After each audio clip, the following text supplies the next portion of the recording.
بسم الله الرحمن الرحيم الحاقة ما الحاقة وما أدراك ما الحاقة كذب الثمود وعاد بالقارعة فأما ثمود فأهلكوا بالطاغية وأما عاد فأهلكوا بريح صرصر آتية سخرها عليهم 7 ليال و8 أيام حسوما فترى القوم فيها صرعى كأنهم أعجاز نخل خاوية فهل ترى لهم من باقية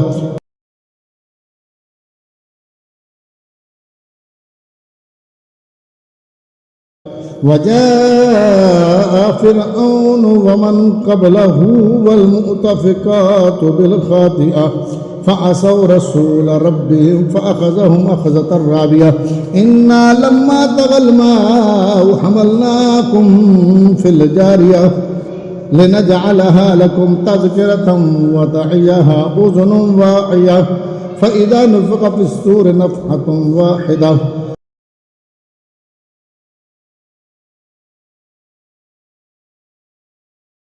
وحملت الأرض والجبال فدكتا دكة واحدة فيومئذ وقعت الواقية وانشقت السماء فهي يومئذ واهية والملك على أرجائها ويحمل عرش ربك فوقهم يومئذ 8 يومئذ تعرضون لا تخفى منكم خافية فأما من أوتي كتابه بيمينه فيقول هاؤم اقرءوا كتابيه إني ظننت أني ملاق حسابيه فهو في عيشة راضية في جنة عالية قطوفها دانية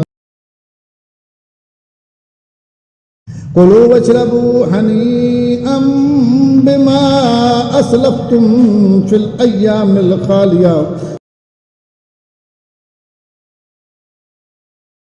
وأما من أوتي كتابه بشماله فيقول يا ليتني لم أوت كتابيه ولم أدر ما حسابيه يا ليتها كانت القاضية ما أغنى عني ماليه هلك عني سلطانيه خذوه فغلوه ثم الجحيم صلوه ثم في سلسلة ذرعها 70 ذراعا فاسلكوه إنه كان لا يؤمن بالله العظيم ولا يحض على طعام المسكين فليس له اليوم هاهنا حميم ولا طعام إلا من غسلين لا يأكله إلا الخاطئون فلا أقسم بما تبصرون وما لا تبصرون إنه لقول رسول كريم وما هو بقول شاعر قليلا ما تؤمنون ولا بقول كاهن قليلا ما تذكرون تنزيل من رب العالمين ولو تقبل علينا بعض الأكابير لأخذنا منه باليمين ثم لقطعنا منه الوتين وما منكم من أحد عنه حاجزين وإنه لتذكرة للمتقين وإنا لنعلم أن منكم مكذبين وإنه لحسرة على الكافرين وإنه لحق اليقين فسبح باسم ربك العظيم